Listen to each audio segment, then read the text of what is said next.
Majestic Theater in Boston. The subject of this special that I would like to present to the world is called The Power of Intention.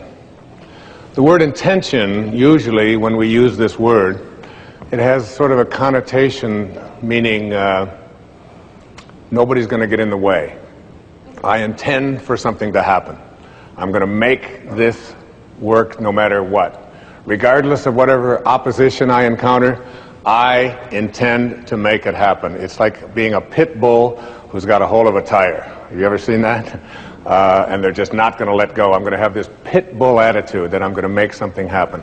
That's what intention is. I'd like to offer here to you something that may change the way you look at things completely in terms of this idea of intention. Rather than thinking of intention as something that you are going to do, because the implication behind that is that this is the ego. This is the ego at work, and the part of me that says, I am going to make it happen. I've come to a place in my life now at the age of 63 where I finally realized that I don't write the books, that there's an energy that is working through me, whether you call it source or God or spirit. It doesn't make any difference what you call it.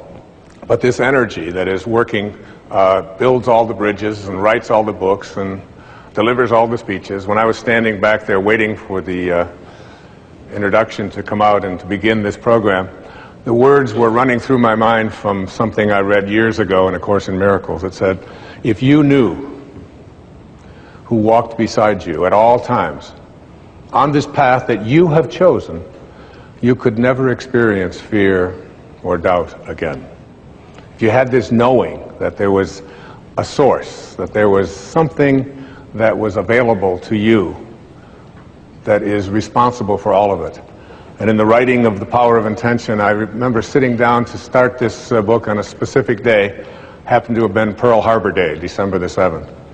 And I sat down and I put my left hand on the table and I just surrendered and I let go and I allowed the words to flow through my heart and onto the page. And I don't write with a computer. I don't have one. Can't afford it. I have 8 children and they all need one for some reason. And I don't have, all of the fancy kinds of, I don't even have a typewriter.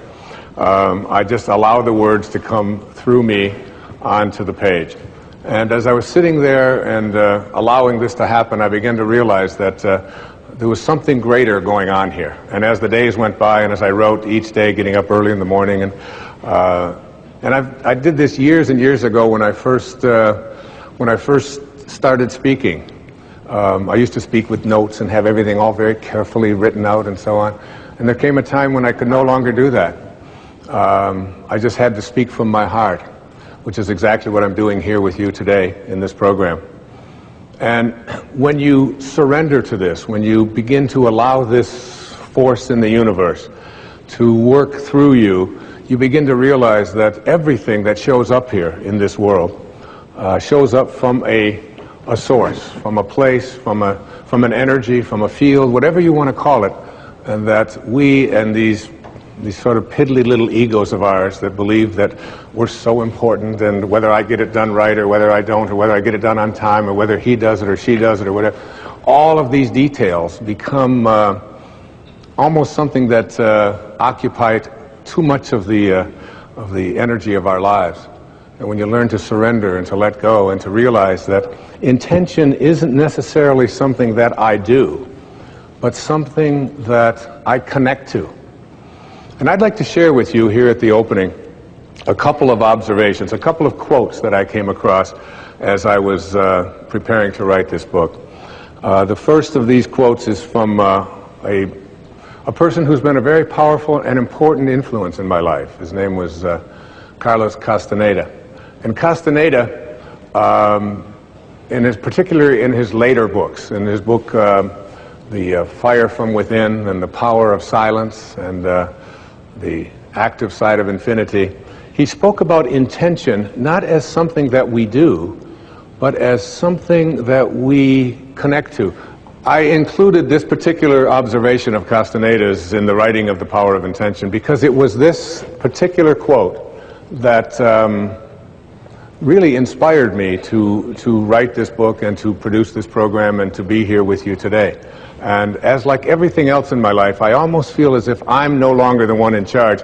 I don't even know how it was handed to me. Somebody just, and when I read the words, I had them laminated and I wrote them out on and I carried them around with me, and ultimately knew I was going to write a book about them, about this idea, and I was going to produce a program about it. And here's what the quote says. In the universe, there is an unmeasurable, indescribable force which those who live of the source, in quotes, of the source, and of the source means sorcerer. Now, not sorcerer in the word, when we think of sorcerer, we think of witches and incantations and all kinds of hocus pocus and so on. That's not what the word sorcerer means. It means of the source, those who live of the source. In the universe, there is an unmeasurable and indescribable force which those who live of the source call intention. And that absolutely everything that exists in the entire cosmos is attached to intent by a connecting link. And then he goes on to say, sorcerers are not only concerned with understanding and explaining that connecting link, but they are especially concerned with cleansing it of the numbing effects brought about by all of the concerns of living at ordinary levels of consciousness. Very important and powerful words to consider. Think of it like this, that everything in this universe was intended here, including you, including every mosquito and every palm tree and every avocado and all of the Rocky Mountains and the oceans, that everything that shows up in the material world emanates from a source. And this source can be thought of as that which intends things into the material world. And the question here today isn't whether or not you are going to be connected to it, because you couldn't be listening to this program. You couldn't be processing what I'm saying here if you weren't connected to this field. This field beats your heart. This field of energy grows your fingernails and grows everybody else's fingernails. I used to say it grows your hair, but I've become a little suspicious of that, you know. But it animates all life. Now, this is one observation, that intention is what I'd like you to think of when I think about the power of intention. Intention isn't about whether you're going to connect to it. You're already connected to it. The question is, how rusty, how corroded, how dirty is the link between you and this field of intention? And sorcerers are those who are concerned with cleansing this connecting link so that you become more and more in rapport with, or in harmony with, this field of intention.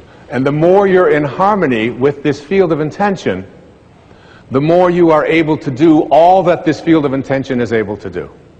You are able to create miracles. You are able to heal yourself. You are able to attract into your life the abundance that has been missing. You are able to find the right people and have them show up exactly on time. Because that's how the universal source from which all things and all people originated, that's how it works. And what we're going to be doing here today in this program is looking at how to get that link back to intention and to not only be connected to it, but to always be ready to keep that connecting link clean, uncorroded. I came across another quote.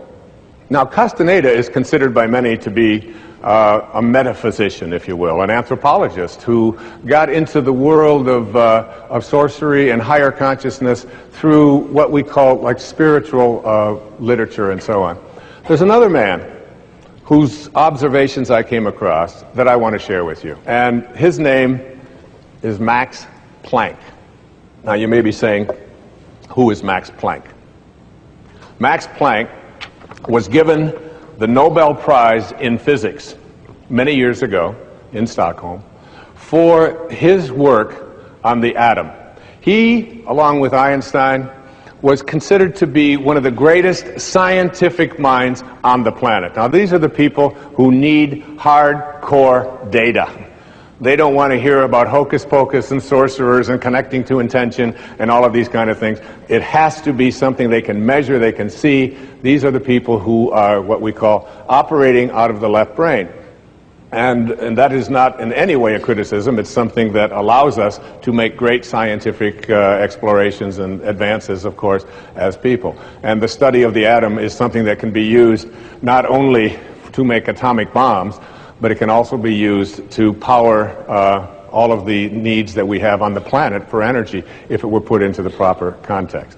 So, here's what Max Planck had to say. As he accepted the Nobel Prize, these were his words. As a man who has devoted his whole life to the most clear-headed science, to the study of matter, I can tell you, as the result of my research about atoms, this much. There is no matter as such. All matter originates and exists only by virtue of a force which brings the particle of an atom to vibration and holds this most minute solar system of the atom together. We must assume, now listen to a greatest scientist on the planet, we must assume behind this force the existence of a conscious and intelligent mind. This mind is the matrix of all matter. Now, that is very, very powerful evidence. One of the things that really intrigues me is this idea, and I heard it many, many years ago. I'm not even sure of the original source where I heard it, but it goes like this. When you change the way you look at things, the things you look at change. Albert Einstein once observed that you have the most fundamental and major decision that you have to make in your life is this. Do I live in a friendly or a hostile universe? Which is it? Is it a universe that is filled with hostility and anger and people wanting to hate each other and people wanting to kill each other? Is that what you see? Because when you see the world that way, that's exactly what you will create for yourself in your life. This is from great scientific minds. And the interesting thing is that this is not just a clever play on words, that when you change the way you look at things, the things you look at change. It's actually a very scientific thing, and I'm going to show you that in just a moment. I'd like you to imagine the following scene. You're in your house. You've got your car keys in your hand. The lights go out. Power failure. You can't see a thing. You stumble around in your living room and you drop your keys. And you look around for a moment and you realize that you're never going to find them in the dark. But you look outside and you notice that the street lights are on. So in your mind, a light bulb goes off. I'm not going to sit around here in the dark and grope around looking for my keys when there's a light on outside. I'm going to go out here under the street light and I'm going to look for my keys. Why are you laughing? This makes a lot of sense. So you're out here and you're groping around and you're looking for your keys and you're looking and looking, and your neighbor comes along and says, "What happened, Wayne?" "Well, I dropped my keys." "Oh, I'll help you look for them." And the two of us are now down here looking for our keys. And looking. Finally, he says to me, "Excuse me, but where did you drop your keys?" "Well, I dropped them in the house." He said, "You mean to tell me that you dropped your keys in the house and you're looking for them out here in the streetlight? Doesn't make any sense." And I said, "Well, it doesn't make any sense to grope around in the dark when there's light out here." Now you laugh and you think how silly that is, but isn't that exactly what we do when we have a problem, a difficulty, a struggle that is located inside and we're looking for the solution outside? someplace outside of ourselves. It would be like going to the doctor and telling him all of your symptoms, and the doctor says, oh boy, you've got a lot of symptoms. And he starts writing out prescriptions. You need a prescription for this symptom, you need a prescription for that symptom, and finally he gets this 4 or 5, and you go to walk out, and you say, well, I'd like my prescriptions. He said, no, I'll give this one to your mother-in-law, and I'll give this one to your neighbor, and I'll give this one to your daughter, and I'll give this one to your father. I mean, you're the one with the struggles and with the difficulties, and expecting somebody else to change or something outside of you to get better in order for you to make your life work at this level that I'm calling intention is something you have to really take a hard look at. It's in here. We have to see, the question isn't whether I'm connected to this field of intention. The question is, how ready am I to keep that connecting link absolutely corrosion-free? I used to ask the question many years ago, from studying philosophy and teaching it for many years, who am I? Who am I? I'm pretty much at peace with that now. I really think that who I am is a piece of the divine source, disguised as an author and a father and a writer and someone who delivers these kinds of talks and so on. It's all a disguise. I remember when someone asked Mother Teresa, what do you do every day in the streets of Calcutta? She had a wonderful, profound answer. She said, every day I see Jesus Christ in all of his distressing disguises. I see the unfolding of Source, the unfolding of God, the unfolding of Spirit in all that I encounter. And I see it in myself as well. And I see that and know that. That's not the question that bugged me the most. The one that puzzled me the most is, where did I come from? Where did I come from? You ever ask yourself that question? I used to ponder that. I can remember I lived in a series of foster homes for a while when I was a young boy, until I was about 9. And I lay out in Mount Clemens, Michigan, I would lay out on the grass, and I would look up, and I'd see these endless stars. There was an apple orchard out there. And I could just lie there on my back, and I'd just look up, and I'd say, where did I come from? Where did I come from? And it's not about reincarnation. I always liked Eleanor Roosevelt's response when they asked her if she believed in reincarnation. She said, I don't think it would be any more bizarre for me to show up in another lifetime than it was for me to show up in this one. It always kind of made sense to me. You know? It's hard to figure all of this out. But where did I come from? Where did I come from? So you ask yourself this perplexing question, where did I come from? And most of us, when we think about that question, we come up with an answer. And the answer is, as hard as it is for us to even imagine, our parents did it. It's a tough one. But in one blissful moment, one drop of human protoplasm in some mysterious way collided with another, and life began in this microscopic dot. Now, I can remember years ago, we had 4 children in 7 years. And my teenage daughter, Stephanie, at that time, she had to take on a lot of the helping responsibilities around the house when these babies just kept showing up.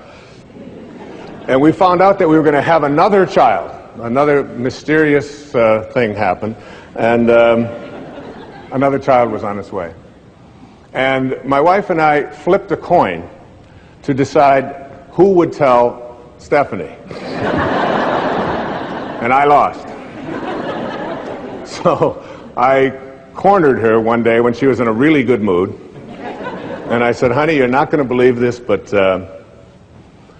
we're going to have another baby. Oh, that's great. And her hands went. Instant pose. This is it. This foot here, this one out here. I said, well, it really is. I said, and you should probably be glad that we didn't have the same attitude that you have when we found out about you. She said, yes, but how do you think it feels? I said, well, why don't you tell me? She said, no, Dad, how do you think it feels to be the only kid in junior high school who has parents who like to do it?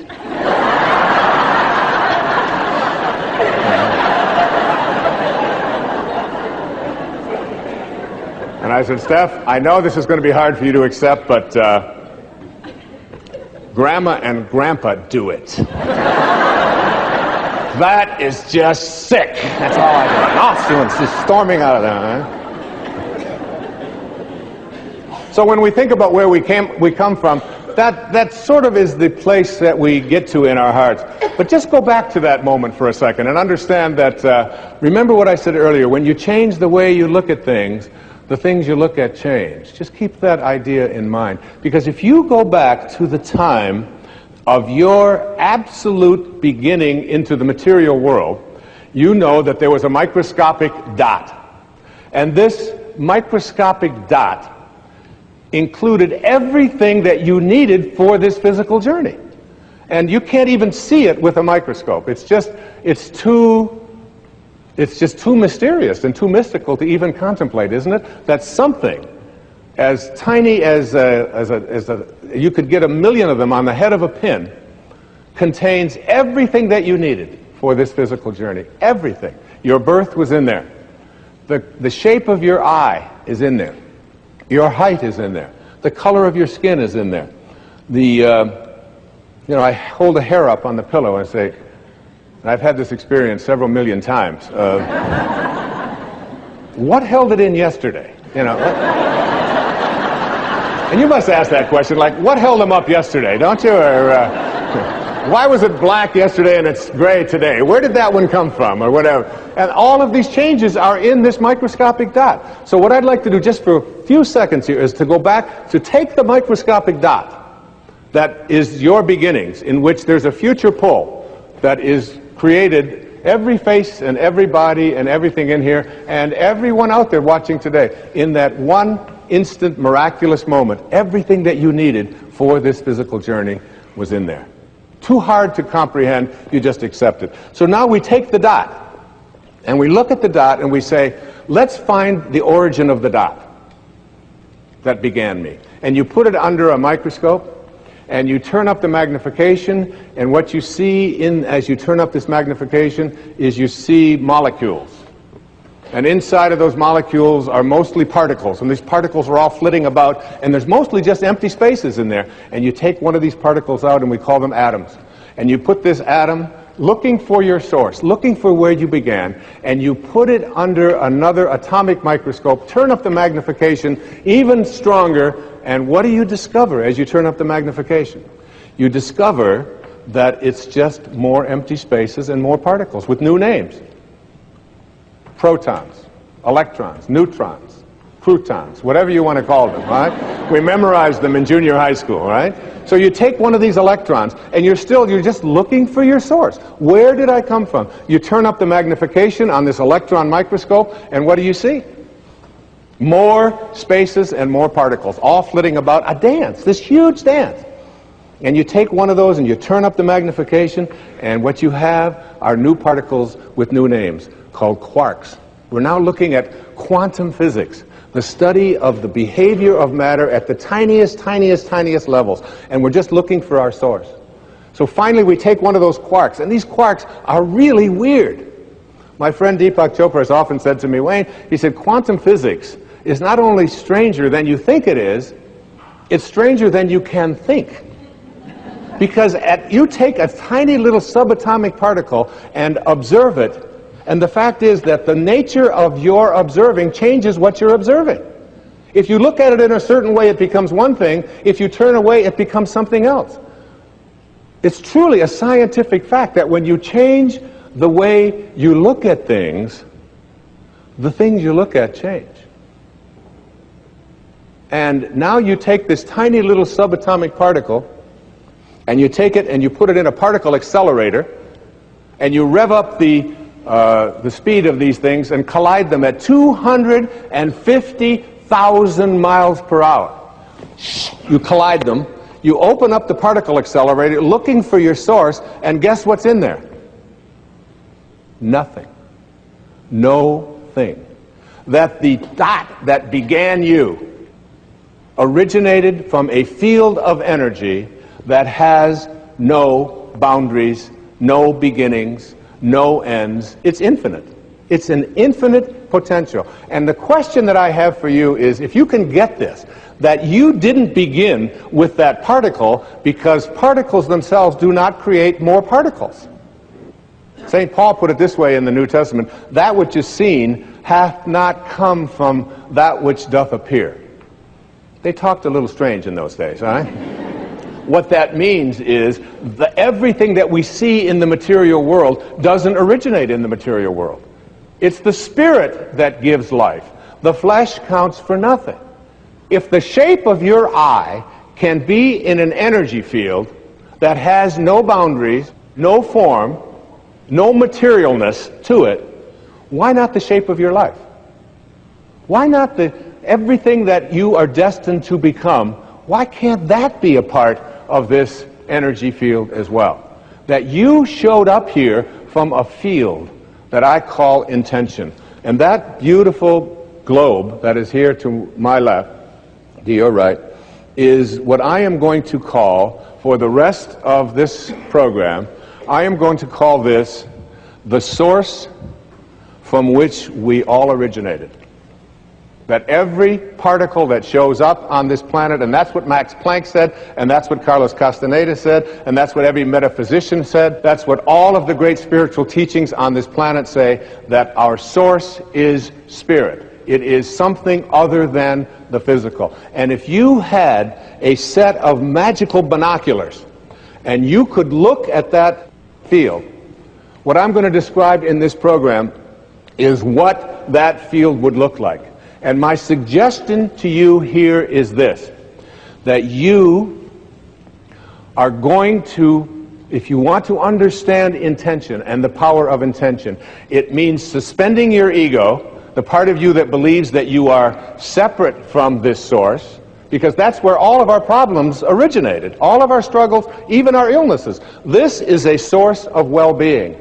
Everything that emanates from this source emanates from a field of well-being. It looks like something. It sounds like something. One of the things that it sounds like, I took from one of the great spiritual traditions in the universe.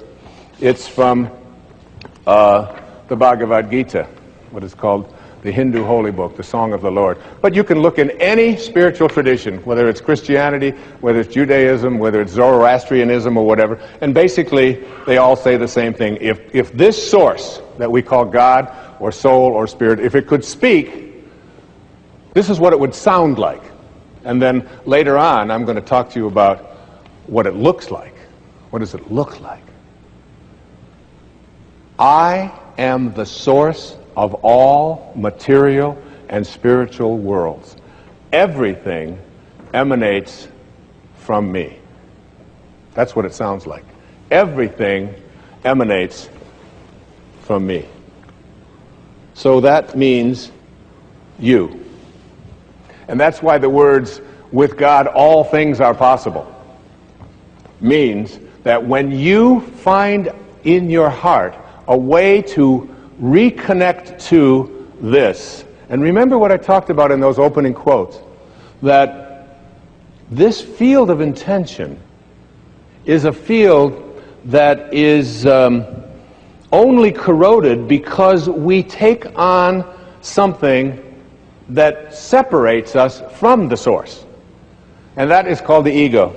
And the ego is really nothing more than an idea that we carry around. It's the source of virtually all of our problems. The only difficulty is you can't check into a hospital. Like if you got an appendix problem, you check in, get an appendectomy. There's no place that I know of that gives egoectomies. It would be nice, but it doesn't work that way. So that what you want to do is figure out a way to get rid of this idea that who I am is separate from this. And this is your source. So that what you want to do is figure out a way to get rid of this idea that who I am is separate from this. And this is your source. And when you reconnect to your source, live in harmony with your source, you are connecting to the field of intention. And when you're with this field of intention, everything that this field of intention from which all material worlds emanate, everything that it can do, you can do, because you are it and it is you. The problems that we have is we've come to a place where we believe that we are separate from it. And so we start to believe that I am what I do, and I am what I have, and I am separate from everybody else, and I am my reputation, and I'm separate from what is missing in my life. But this field from which all things originate, if it's everywhere, it's got to be in you.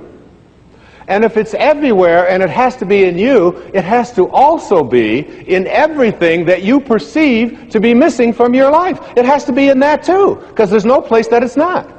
And if there's no place that it's not, you literally are already connected to everything that you would like to attract into your life. What keeps you from doing it is your belief that you're separate from your source. We want to reconnect to this source. People ask me the question, what about a free will? If I was intended here, and the shape of my life was intended here from this source, where does that leave me with a free will? Well, where it leaves you with a free will is this. You have a free will to decide whether or not you are going to connect or not connect to that source. That's your free will.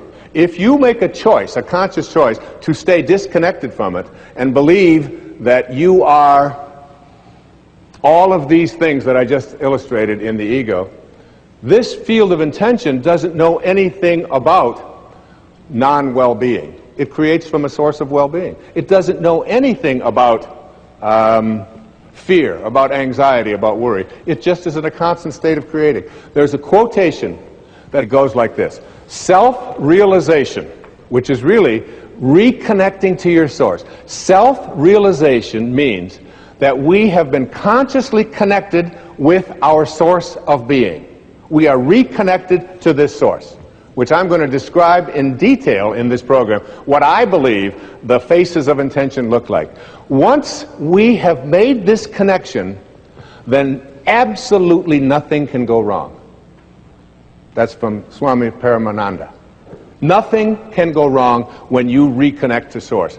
All of our struggles, all of our illnesses, all of the scarcities in our life, all of the problems we have in our relationships, all of this stuff came about because we disconnected ourselves from a field of intention that is nothing but just well-being at work.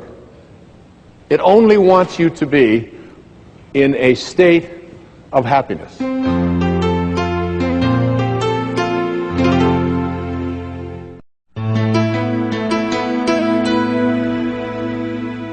I said in a book that I wrote many years ago called Gifts from Icus, there is no way to happiness. Happiness is the way. You're not going to find it in something outside of you. It is, and it's like when you understand this and get this, connecting to intention means something that's very powerful to you. There's an observation that I came across in the writing of The Power of Intention by a man who gave a lecture, I'm not sure the exact year, but it was in the early 1900s. His name was Thomas Troward. And he gave a series of lectures on mental science at Edinburgh in Scotland, called the Edinburgh and Dorey Lectures. And one of those observations, one of those quotations was this. I really love this. He said, "The law of flotation was not discovered by the contemplation of the sinking of things." Isn't that great? Imagine yourself trying to figure out, what he made an observation that before about the 15th or 16th centuries, all of the ships in the world were made out of wood. And why do you think they made ships out of wood for so many centuries? Because when you put wood in water, what happens? It floats. And our conclusion was, the law of flotation must be, you want things to float, make them out of things that float. But now we have realized that in studying the law of flotation, that it has nothing to do with what the material is made out. It has to do with the amount of water that is being displaced. So now all the ships of the world are made out of stuff that doesn't float, and yet they float. We're celebrating now, at this time in our history, the flights, the 100-year anniversary of Orville and Wilbur Wright over in Dayton, Ohio. Imagine the law of flight being discovered by someone, by two brothers contemplating the staying on the ground of things. So what we want to do is figure out a way to reconnect ourselves to surrounding ourselves with this idea that we are already connected to everything that we need for everything in our life. We've just separated ourselves by believing that we're something that we're not. In a book that I wrote a few years back called 10 Secrets for Success and Inner Peace, which was part of a PBS special, one of those secrets is called Treasuring Your Divinity. Treasuring Your Divinity. And I came across this observation, and I was writing some notes on what I'm just talking about, on contemplating things. Listen to these words. We know that by the very nature of the creative process, which is what intention is about, learning to create the life that you want, the world that you want, the people that you want, the excitement that you want, the health that you want, everything. We know that by the very nature of the creative process that we are one with this originating spirit. And therefore, we are also one with all of its principles. Whatever this is like, whatever it sounds like, whatever it thinks like, whatever it looks like, we are one with it. And consequently, we are one with its infinite personality. We are not here as human beings having spiritual experiences. We are all spiritual beings having human experiences. All of us. We are all infinite. And therefore, our contemplation of this source, as the power which we want, gives us the ability to use that power. And the way that we use this process is to contemplate ourselves as surrounded by the conditions which we want to produce. Keep that in mind. Underline that. Surround yourself internally with the conditions, contemplate them, which you want to produce. What is it you want to produce in your life? What do you intend to create for yourself? It's not your ego that's going to do it. It's your free will to reconnect to this, which is the source of everything. You're going to be, by the end of this program, you're going to be in rapport with, in harmony with this. If you call my cell phone, pick up the phone, I'm not going to give that number, but if you were to call this number, this is what you would get as a message from me. Hi, this is Wayne Dyer that you've reached, and I want to feel good. If your call is designed to do anything other than that, you have reached the wrong number, and I urge you to call Dr. Phil. But feeling good is perhaps the most important thing that I can talk to you about here in cleaning up this link. If you open up the Torah, this ancient spiritual text, the Old Testament, and go to the very opening lines, Genesis 1:1, it says, what? In the beginning, God created heaven and earth. Pretty simple. God is infinite. Out of this source came all the material worlds. And then if you read down 31 lines later, it says, and all that God created was good. So good and God are synonymous, aren't they? Good and God, just an O, just one extra O. So that when you say, I want to feel good, as you'll see as this program unfolds, you're really saying, in a way, I want to feel God. I want to feel whatever this beautiful source of all, this divine mind, this source of all things, I want to feel what it feels. Now you might say to yourself, yeah, it's easy to say I want to feel good, but how can I feel good when so much around me is bad? How can I feel good if my sister-in-law has cancer? And how can I feel good if I know that over on the other side of this planet there are people who are starving to death? And how can I feel good if there are people who are poor and I have money, and there are people who are starving, and how can I feel good when my children act in the way that they act? Or how can I feel good? And I suggest to you that when you say I want to feel good, what you're saying is I want to feel God. I want to feel this. I want to connect here. And I want to offer this to you as a very important and powerful piece of advice that came to me years ago. You cannot get sick enough to heal one person on this planet. And you cannot get poor enough to make one person wealthy on this planet. And you cannot get confused enough to unconfuse one person on this planet. No amount of your feeling bad, when you say feeling bad, what you do is you lose your connection to Source. And when you lose your connection to Source, what happens is you create something called resistance. I can't do this. It's not possible. I don't deserve it. It's just not something that I can do. And when you create this kind of resistance, you have emotions. And these emotions become sadness, fear, worry, anxiety. And what I'd like to offer you is a way for you to use these emotions that you are experiencing at any time in your life and use them as a system, as a barometer, as a guidance system to say to yourself, what kinds of thoughts am I having that are keeping me from being in rapport with this field of intention?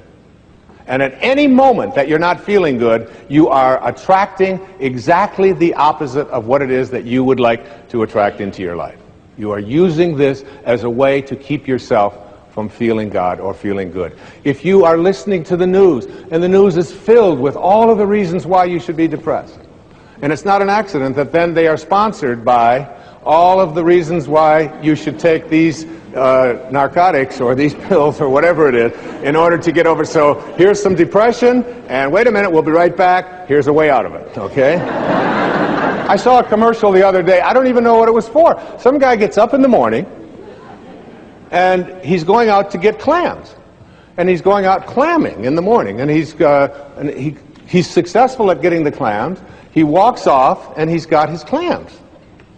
And then they say, call your doctor to see if you need some of this clam-finding miracle drug. There's a drug out there that'll help you find clams if this happens to be one of your problems. All right? And there's something out there, and now we're being told to call our doctors. Do I need the orange pill, the green pill, the purple pill? Do I need this one? I saw so-and-so reading it, and she was skating on the ice, and I want to skate on the ice.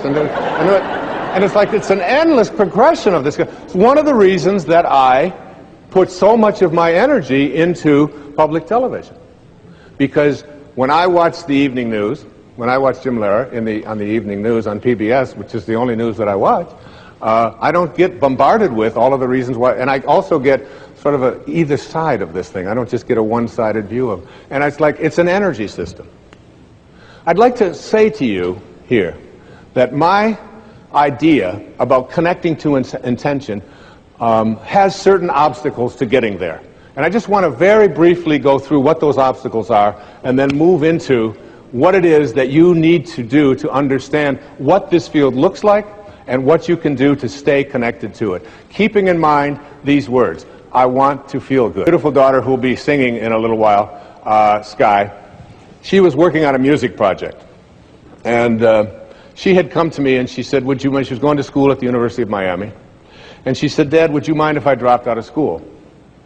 And since I have been a person who has never, ever listened to any advice that adults ever gave me throughout my life about what I should do with my life, because I believe it's something that you have to own yourself, I said, why? And she said, well, I want to sing. I've always just wanted to sing. It's the only thing that's in my heart is singing. And what I've discovered, she said, is that I can't sit in classrooms anymore in my junior year and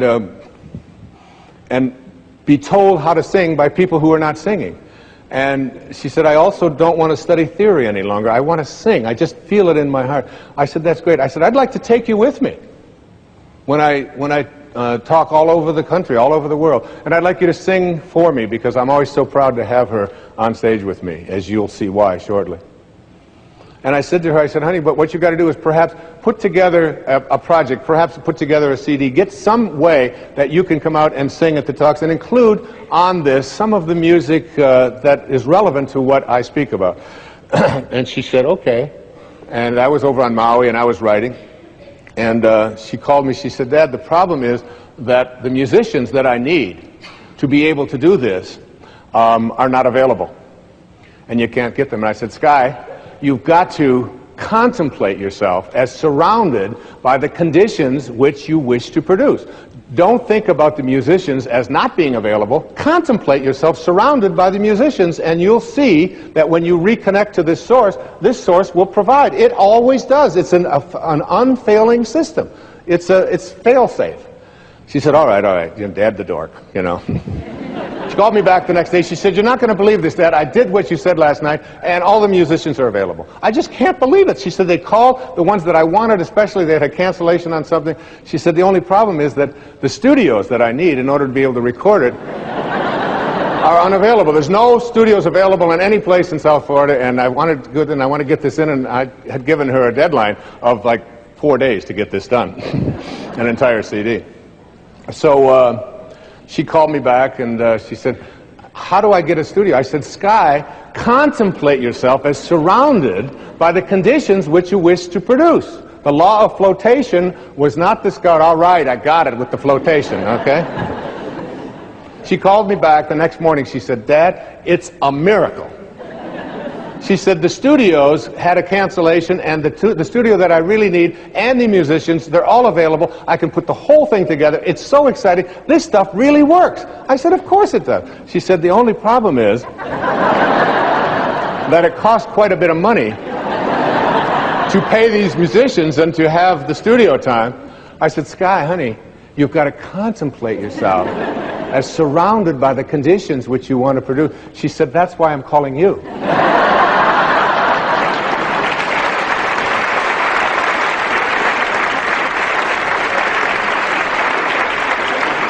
And I said, but honey, I want to feel good.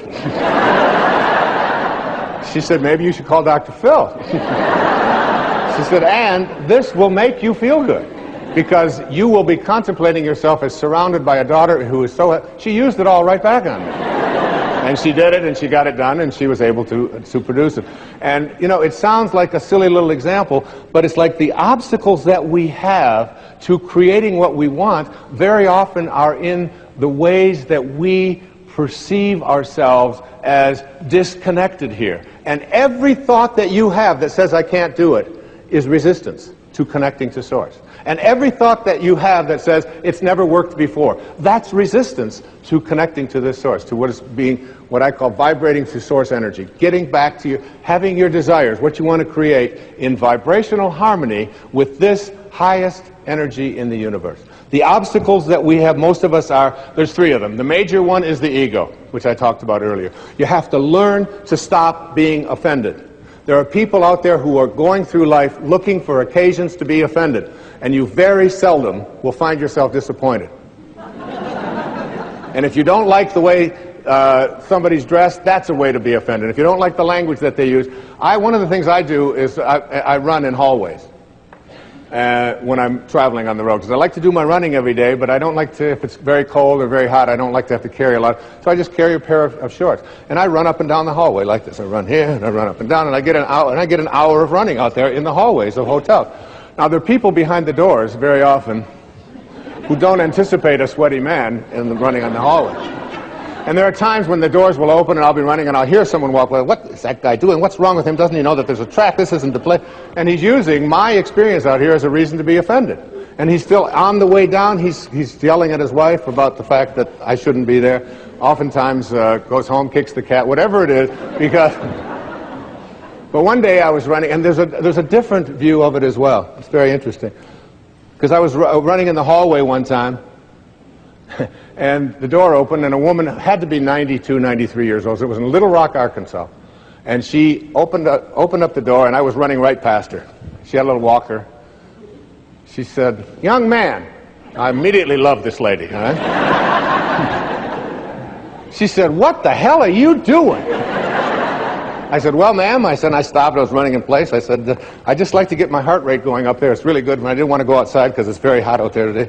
She said, "You got that much energy this time of the morning to be out there running?" I said, "Yes, ma'am." She said, "Why don't you come on into this room with me for a little while?"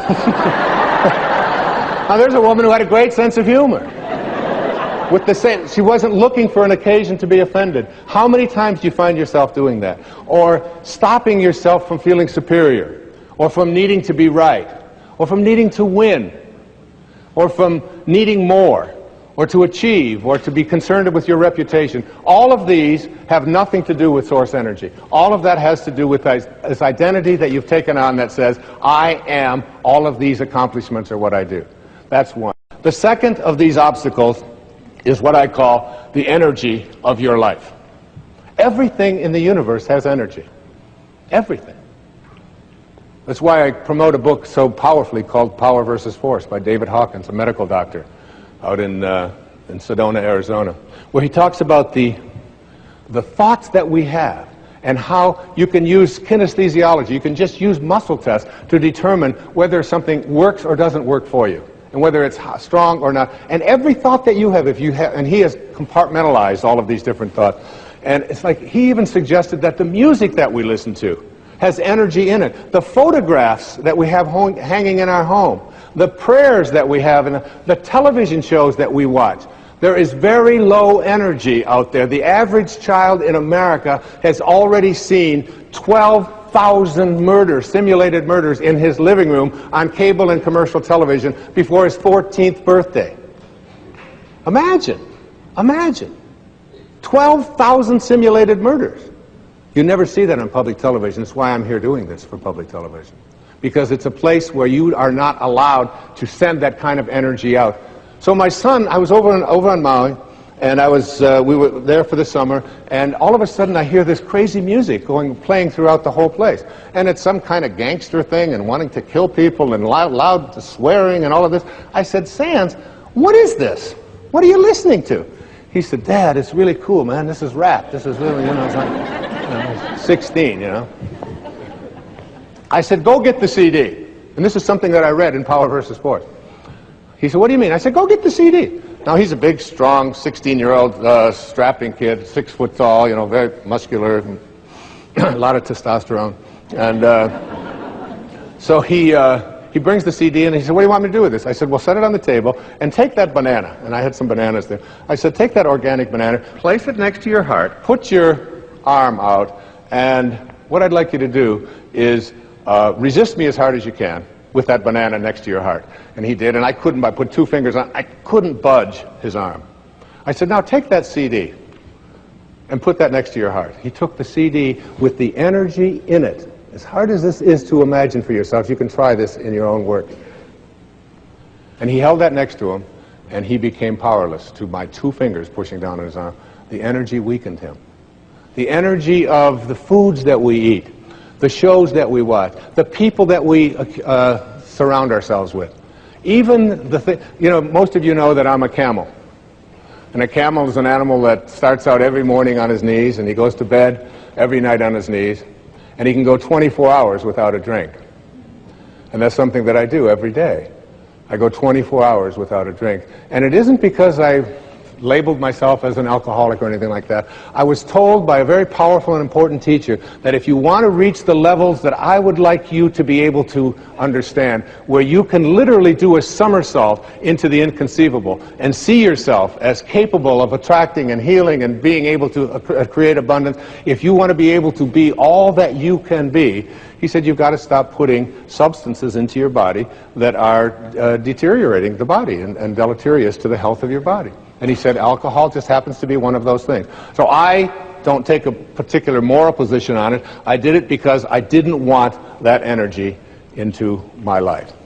So look at the energy of your life, the places that you accumulate, the friends that you have, the people that find fault with what you're doing. Look at all of the way, even a simple little thing like feng shui, which is a Chinese form of how you arrange the furniture in your, it's so cool. But I've got a lady who works with me over in Maui, and every time I go away, she'll come back and she'll have this thing moved over here and this thing over there, and I'll say, but I like this here. This is where I shave. No. The feng shui of that isn't quite right, and you don't want to have a red next to it. I just listen to her. My place is one of the most pleasant and beautiful places. Of course, having it on the ocean has a lot to do with it as well. But I believe that energy is in everything. Change the energy of your life and reconnect to the energy of spirit. Spiritual energy is healing energy. Spiritual energy, as you'll see, is the energy of abundance. So now, the third thing is, as an obstacle, we looked at ego, we've looked at our energy, and also the way that we talk to ourselves. How do you talk to yourself? If you think, here's one of my favorite quotes, the creative source in your life, here it is right here, this creative source. This source reacts to your belief in shortages with a fulfillment of your belief. If you believe there's shortages out there and you can't attract them into your life, now this is a source that is unlimited abundance. It just is a constant state of creating. It's always creating, okay? So it doesn't know anything about shortages. If you come to this source with a belief that there are shortages in terms of your life, it will fulfill your belief. If you believe that you can't be healed, that it's just impossible for you to be healed, if you believe you can't be happy, if you believe that you have to be miserable, if you believe that you can't attract the right person, if you've got something that you want to fund, some project that you want to fund, and you can't get it funded, and you come to this source with a belief in shortages, it will fulfill your belief. It only knows how to be. Remember what I said earlier. You are at one with this, and you are also at one with all of its principles. And you have to contemplate yourself as connected to, in harmony with, in rapport with this. It's like there's a game that's been on television for years. It's called the match game. And this match game is it's a fun little game to watch because you get people who you really think know each other, and they say something and they try to match it up. You're always you want to get into a match game yourself. And the match game you want to be into is one in which you match up with this source. You're going to always try to be matched up with that. What I'm asking you to do in this program, in an understanding intention and the power of intention, I'm asking you to see yourself at every moment of your life when you're having a thought, when things aren't working, when you're not feeling well, when the right people aren't there. You could say something to yourself. I heard people say this, I tell people always, think from the end. Think from the end. So I was talking to a man one day down where I work out in the gym, and I said to him, he's been sick, he's got nose running, he's got, Snoopy's running out of his nose, he's got, it's disgusting. And I said, how long have you been sick, Marty? You will never believe this answer. He said, in 3 weeks, it'll be a month.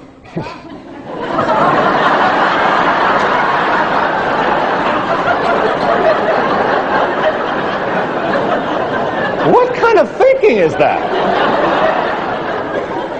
I was changing plane in Dallas one time, and there was about 8 minutes to go before I had to make a connection, and the woman next to me, she said, I'd really appreciate if I could just step in front of you because I'm going to make my connection. She said, you're going to have to change trains and get to another terminal. She said, there's no way that you can make your connection.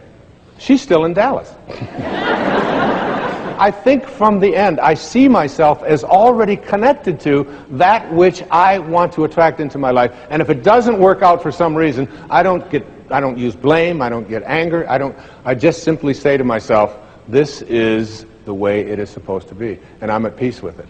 I choose to be at peace because this is peace. You want to watch the resistance. What kind of self-talk do we have? If you think about what is missing in your life, and you talk to other people about what is missing in your life, and you share a lot with what's missing in your life. I'm missing the right person. My soulmate has never showed up, I'm missing the money. I don't have them. And you talk about all the things that are missing in your life, Here's your connection to Source. Remember, you're always connected. The question is, are you ready to stop living at ordinary levels of consciousness? Are you start willing to live at a spiritual level of consciousness in which you are in rapport with that which provides everything? So if you're thinking about what's missing, and you go to this universal Source, asking to have fixed what is missing in your life, you'll have your belief in what's missing continue to be refocused for you. In the Old Testament it says, as a man thinketh, so is he. If you think about what is missing, don't be surprised if you keep attracting what's missing into your life. If you think about what always has been, then don't be surprised if what always has been is what keeps showing up in your life. Because thoughts are energy. And the thought of it's always been this way and there's nothing I can do, resistance. What emotion am I feeling? Frustration. I want to change that. What is my guidance system? I'm going to see how in harmony am I with this energy of Source, with the energy of intention. How in harmony with it am I? The Source of all doesn't know anything about things being missing. There's nothing missing in this universal Source, and you emanated from that. You are a piece of that. If you're always thinking about what they want for you, and there's no shortage of them, they're called relatives. I'm going to write a book someday that's going to be called Your Friends Are God's Way of Apologizing for Your Relatives.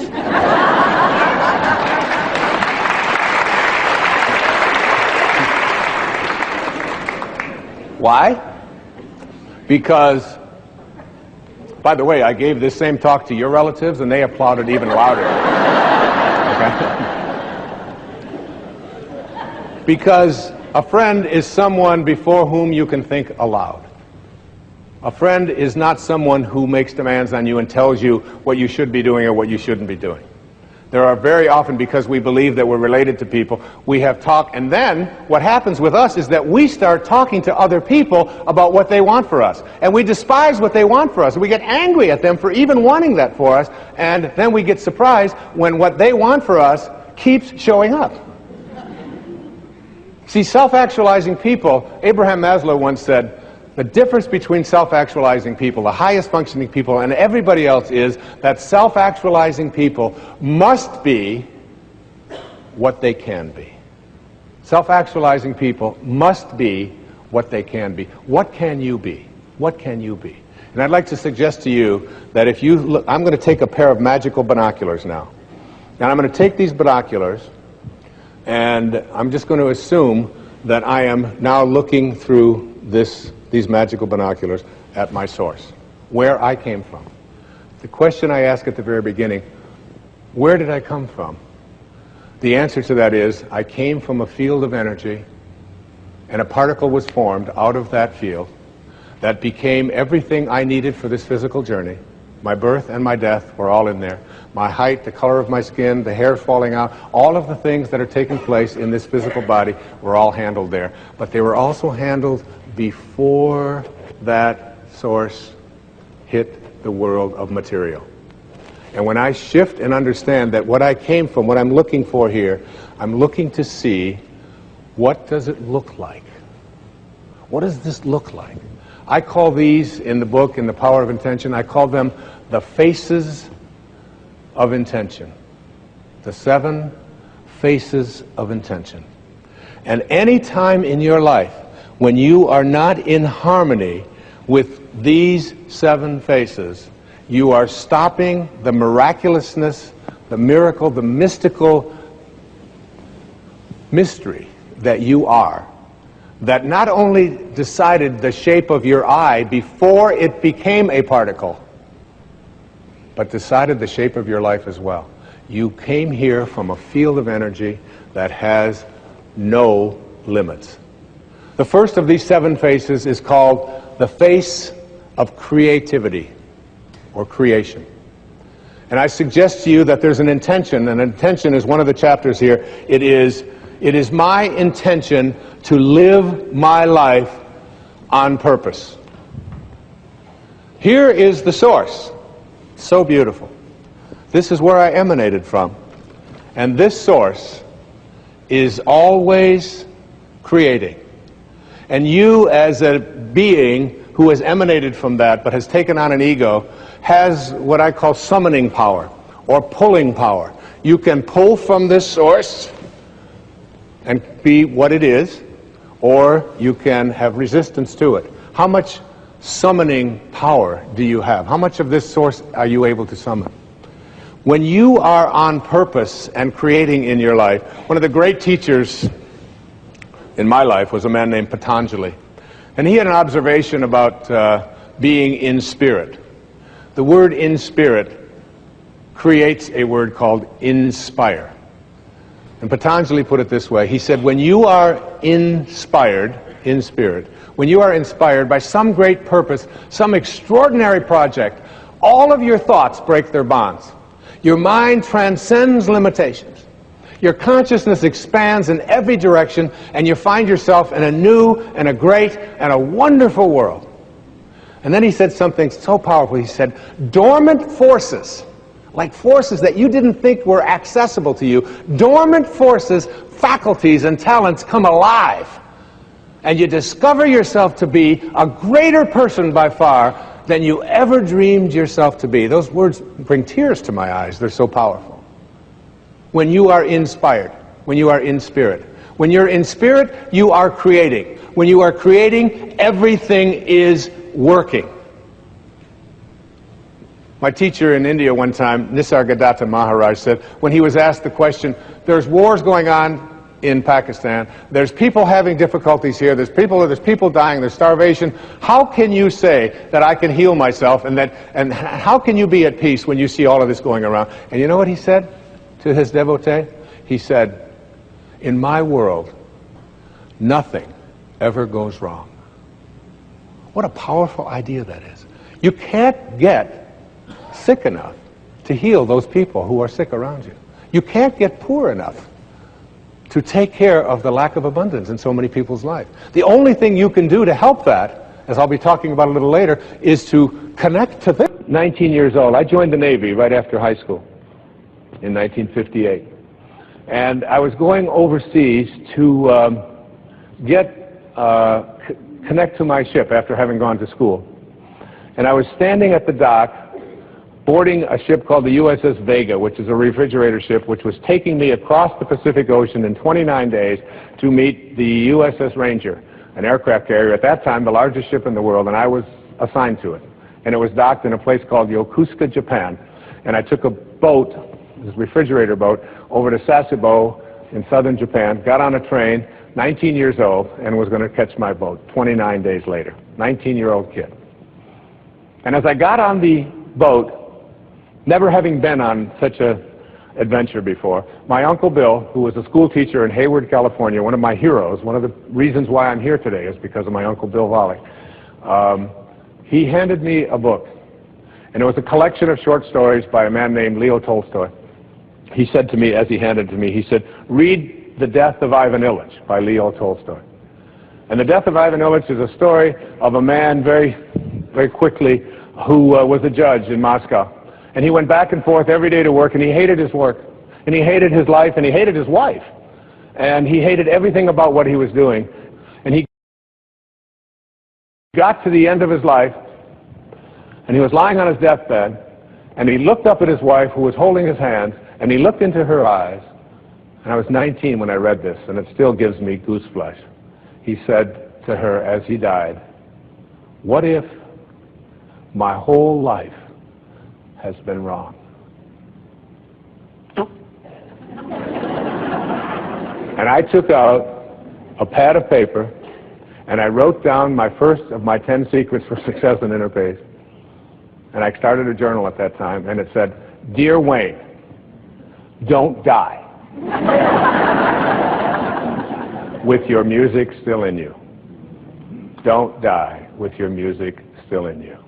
I would suggest to you, if you are not creating, and if you wonder what your purpose is, and so many people wonder, what is my purpose? And they talk about, I don't know what my purpose is. You know what that is? Your thoughts about your purpose are your purpose trying to reconnect to you. Like if you want to quit smoking, and people say, oh, it's such a hard thing to do. Well, of course, that's resistance. And then, you know, who wants to do hard things when easy things like smoking are available? But if you, and people say, well, I've been thinking about it. I said, keep thinking about it.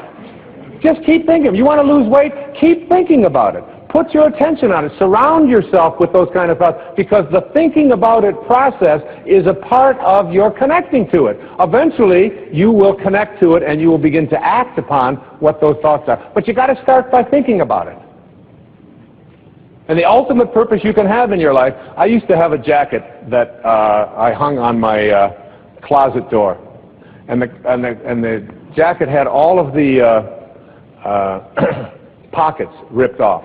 I took a razor blade to all the pockets, because someone had once said to me that the last jacket you wear doesn't need any pockets.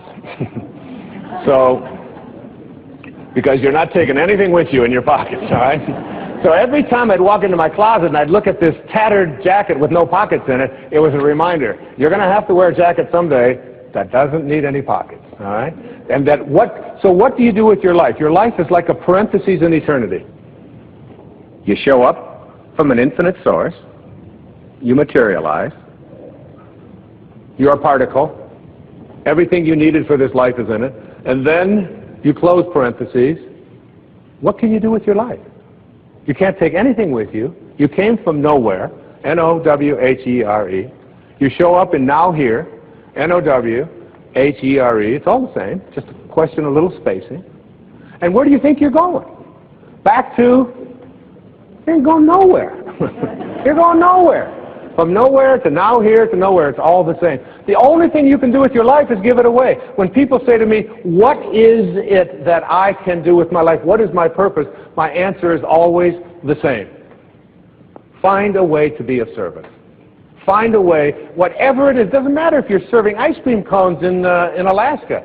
It doesn't matter if you're raising horses in Montana. It doesn't make any difference whether. I had a woman come to me one time who wanted to adopt a child in Moldova. I had to look it up. Moldova. She saw this little face on a program on one of the stations there. I think it was on a PBS station, and she couldn't get that face out of her head. She became on purpose.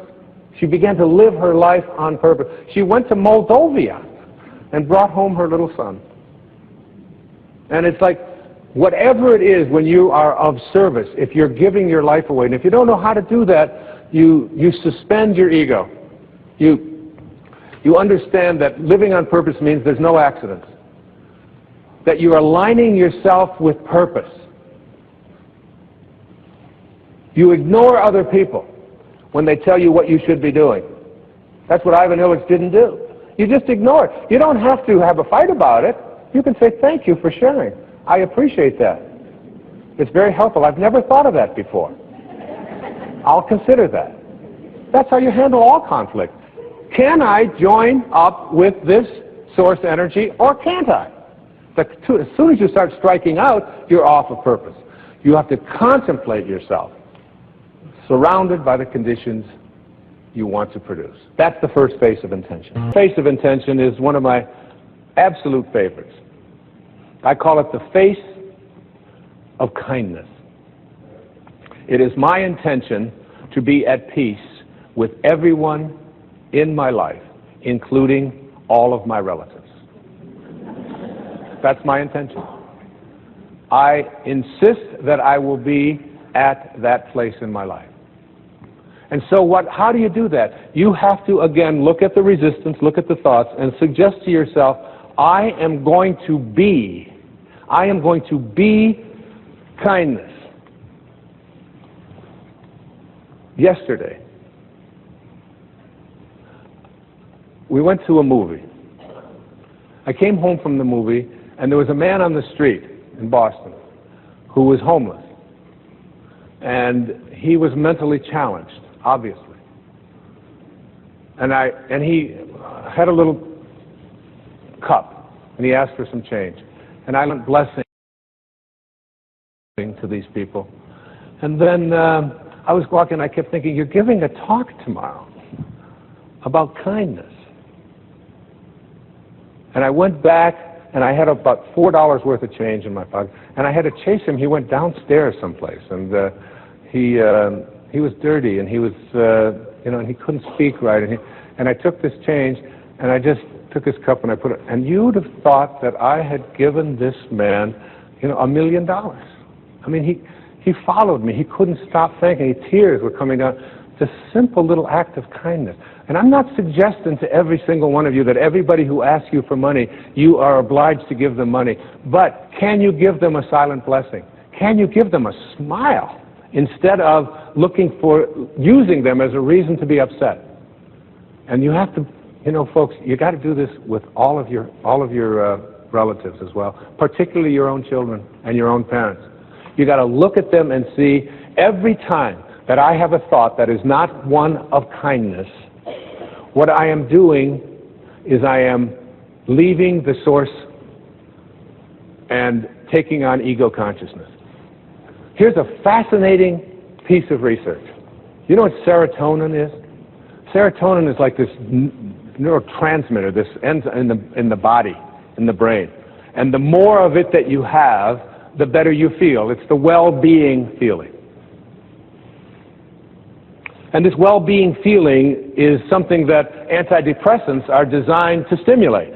So that when you take these names that have become common out there, we associate this with, they are designed to stimulate the production of serotonin. Serotonin is very difficult to measure. It's done through the metabolites in the urine, but they're getting better at measuring it. Here's a fascinating study that was just completed. That any person who is the recipient of an act of kindness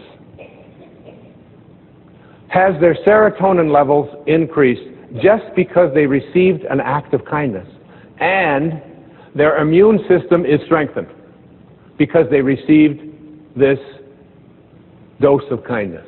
That's the recipient. And secondly, any person who is the giver, the provider of an act of kindness, anything you ever do which is providing an act of kindness, and that's, see, here's a universal source that can't be anything other than what it is. It can't be something foreign to itself.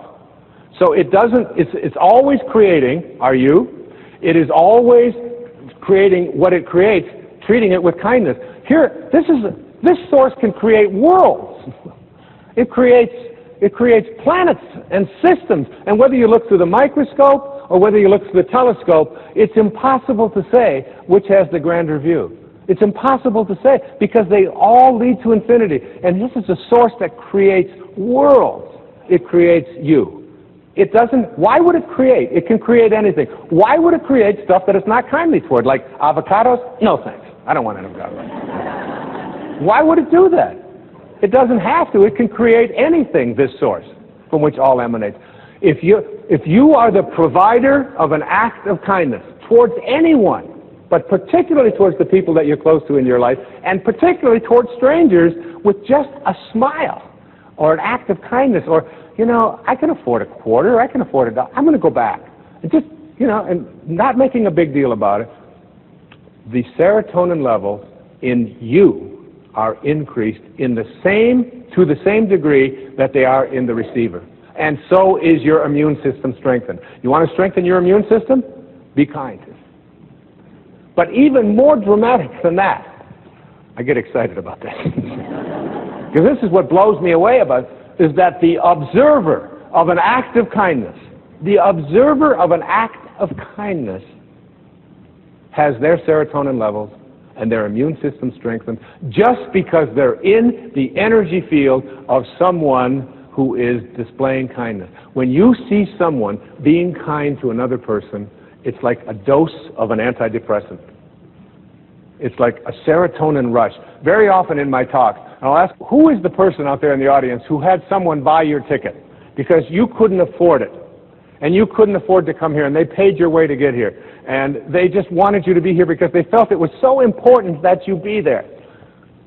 And someone will always raise their hand. I'll bring them up, and I'll say, so what did they spend? And they'll say, $100. They gave me $100, and they couldn't even afford it themselves.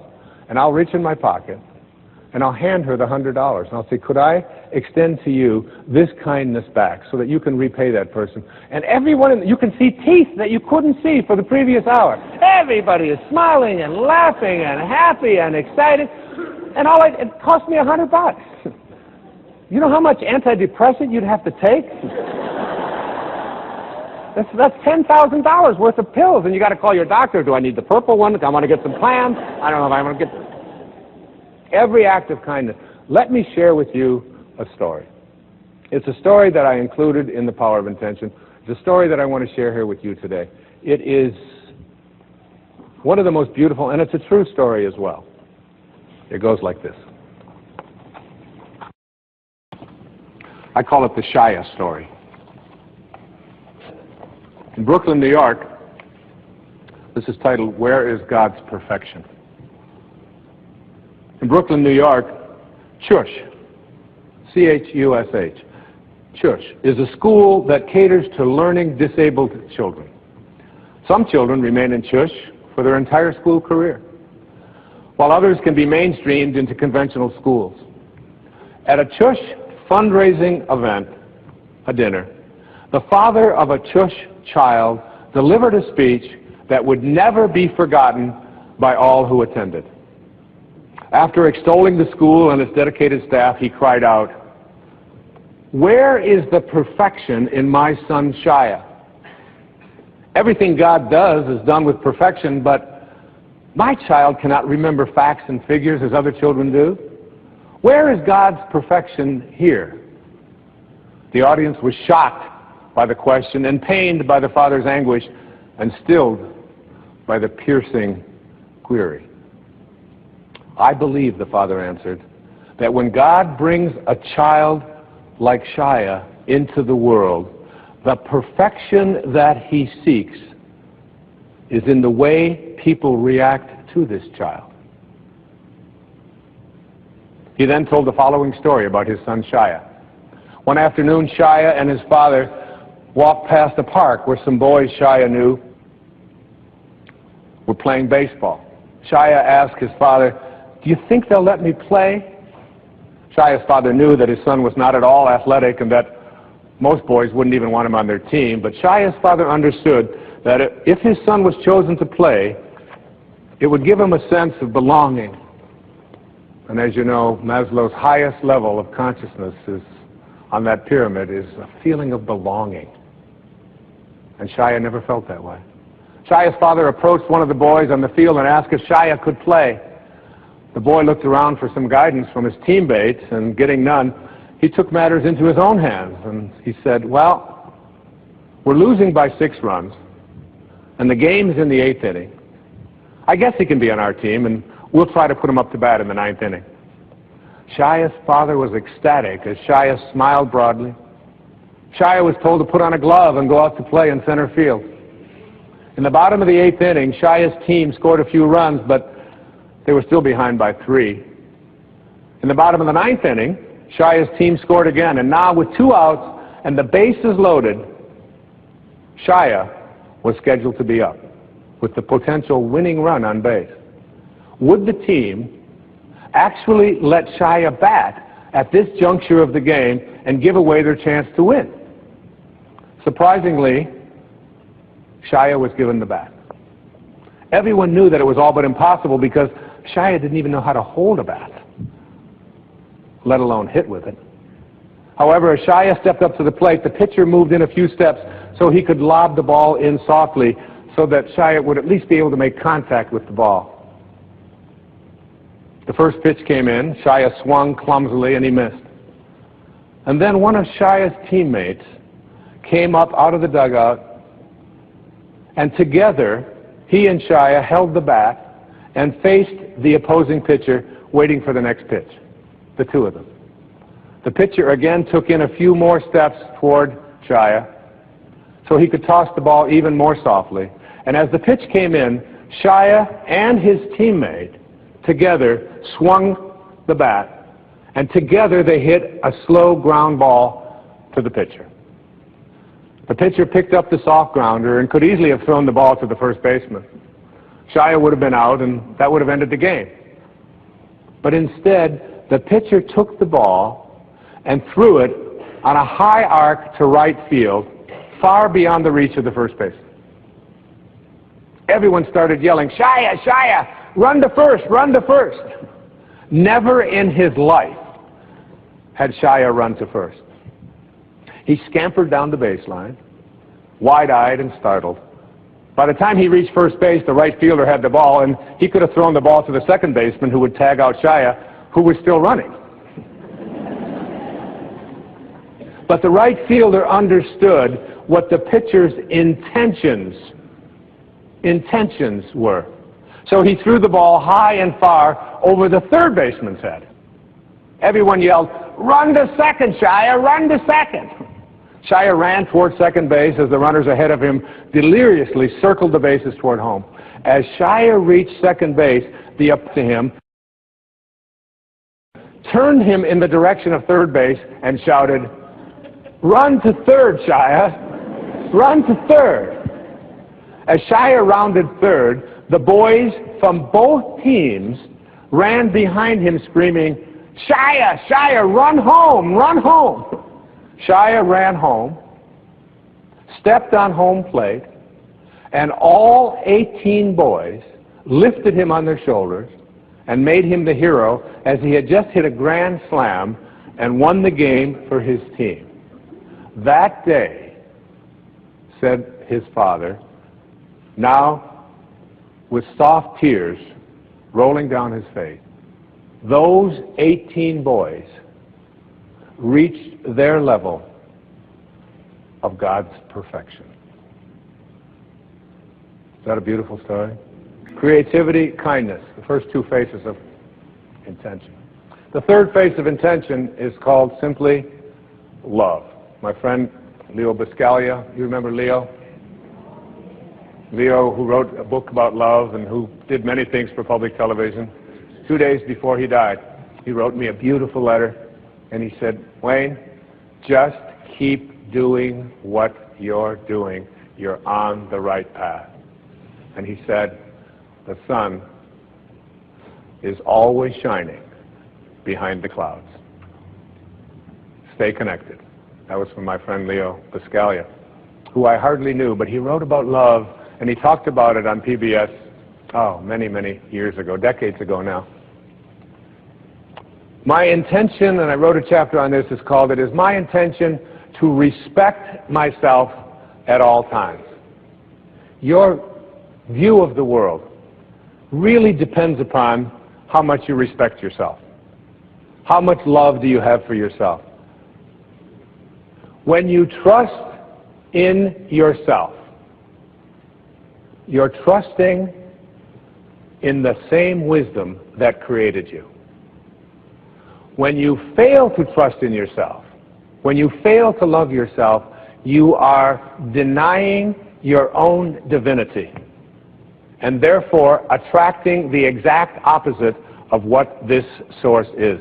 This is a source of love.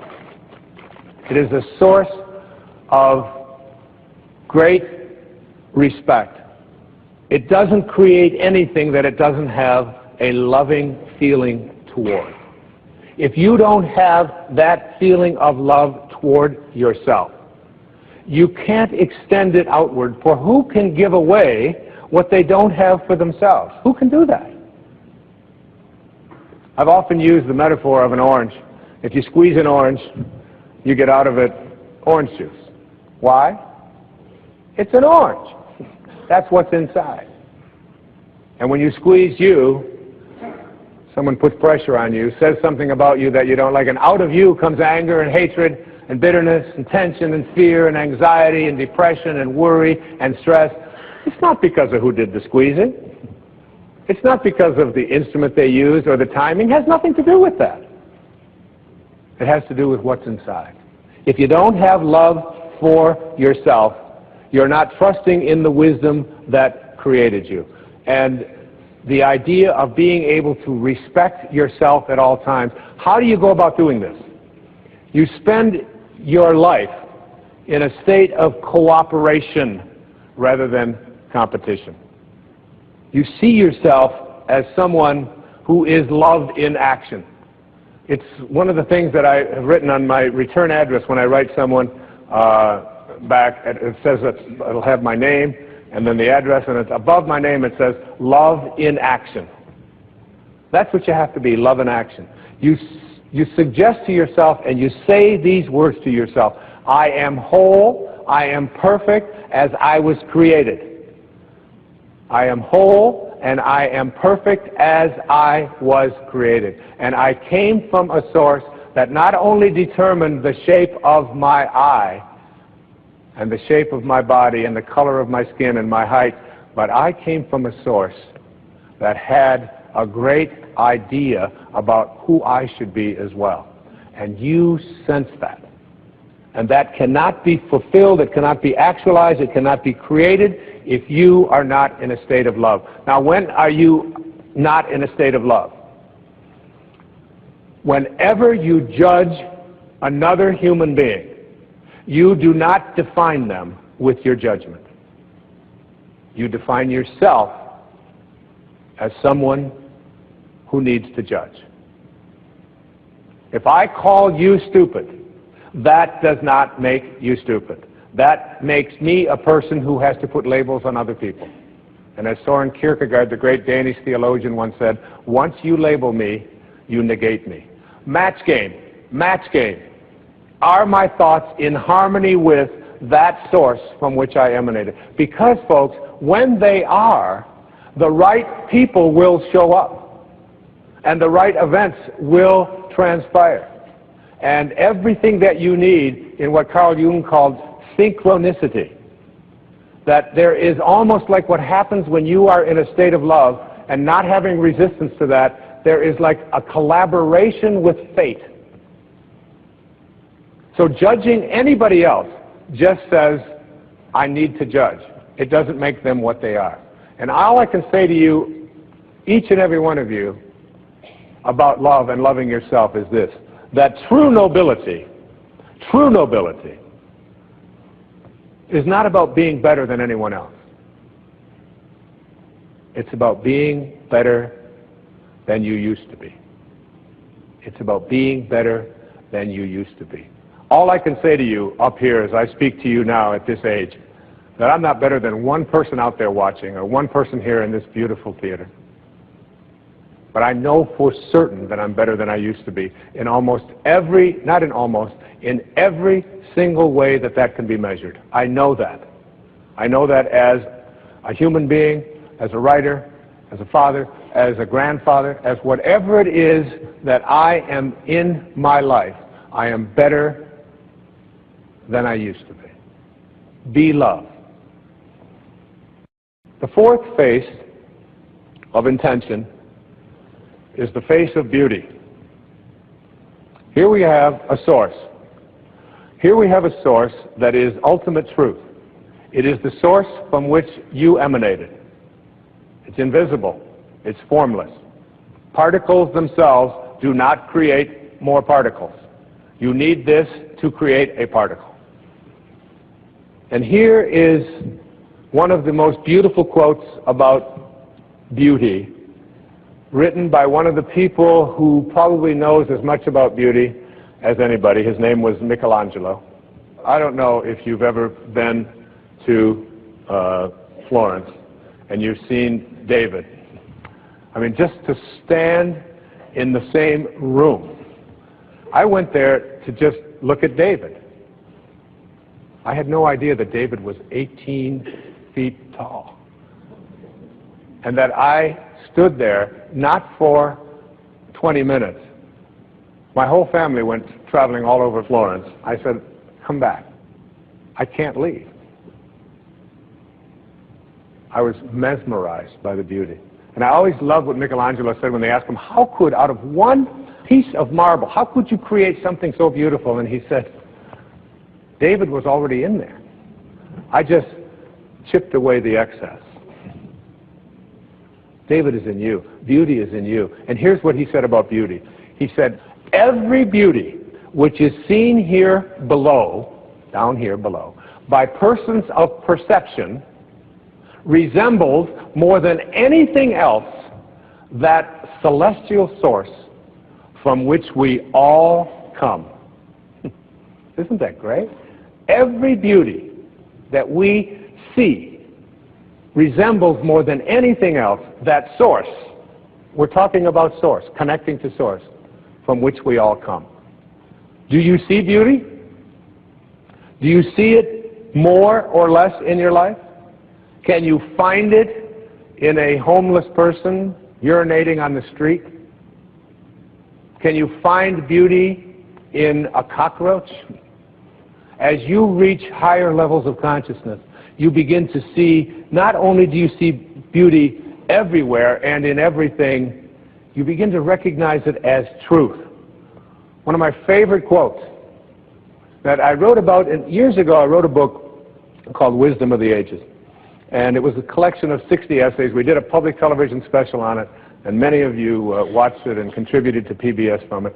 And there was a young man, a Victorian poet in England named John Keats. He died at the age of 24. He wrote thousands of poems, many, many essays, 24. And he said these words, and I wrote an essay about it, but I must confess to you, because I'm better than I used to be, I must confess to you that I didn't really understand this quote until I wrote The Power of Intention, until I put together this program here for you. I didn't really fully grasp it. I get it now. I get it. And it's the last line in a poem called Ode on a Grecian Urn. And the couplet goes like this: beauty is truth. See, this is truth. This is the source from which we all emanate. And we leave when we take on an ego. Beauty is truth. Truth, beauty. That is all you know on earth and all you need to know. From one of the greatest poets of his time. Your natural state is beauty, joy, tranquility. I want to experience beauty. And you know, the way to get beauty into your life is to say, I only attract it. And I take the path of least resistance. I take the path of least resistance. What's the path of least resistance? The path that says, I am as closely aligned with this energy as it's possible to be. The next face of intention is called the face of abundance. And the face of abundance, remember, I go back. This creative source reacts to your belief in shortages with a fulfillment of your belief. So if you believe and know and are certain that you can't attract abundance into your life, and I want to tell you tonight, you tuned in to somebody who knows about abundance. I have always been able to create abundance in my life. When I was a little kid, all the other kids in the places that I lived and so on, and even when we got back at home with my mom, pop bottles. You remember soda pop bottles? You could collect them, little knee-high bottles and Pepsi-Cola bottles and Coca-Cola bottles, and 2 cents if you took them back. I was a master at collecting pop bottles. I could manifest a pop bottle just like that. It was we used to have furnaces that had coal in them, and I would go around and I would empty people's ashes that they would set out. I'd just take it out to the alleys. I would go to the grocery store, and because my imagination was always working on abundance, I would carry groceries out for little old ladies. You know what I'm doing today? Right now? Collecting pop bottles. And taking out ashes. And taking out groceries for little old ladies. Just a bigger stage. See, if I came to this source and said, I don't have enough, this source doesn't know how to react to I don't have enough. This source is an endless supply. It's like the ocean. You can take a 10 million gallon tank to the ocean of abundance, and you can take it out every hour, or you can take a thimble once a year. And the ocean doesn't care. It makes no difference to the ocean, because everything returns to this source. Every time I walk, wherever I go, in fact, it happened to me this morning. I found a dime. A dime? That's like major. A dime. That's 10 pennies. That's 5 bottles. And whenever I bend over, and I notice that it gets a little further away, I bend over and I pick up this coin, and I always say, thank you, God, for this symbol of abundance that always flows into my life. Never once have I ever said, how come only a dime? I need $1,000. Why are you only giving me a dime?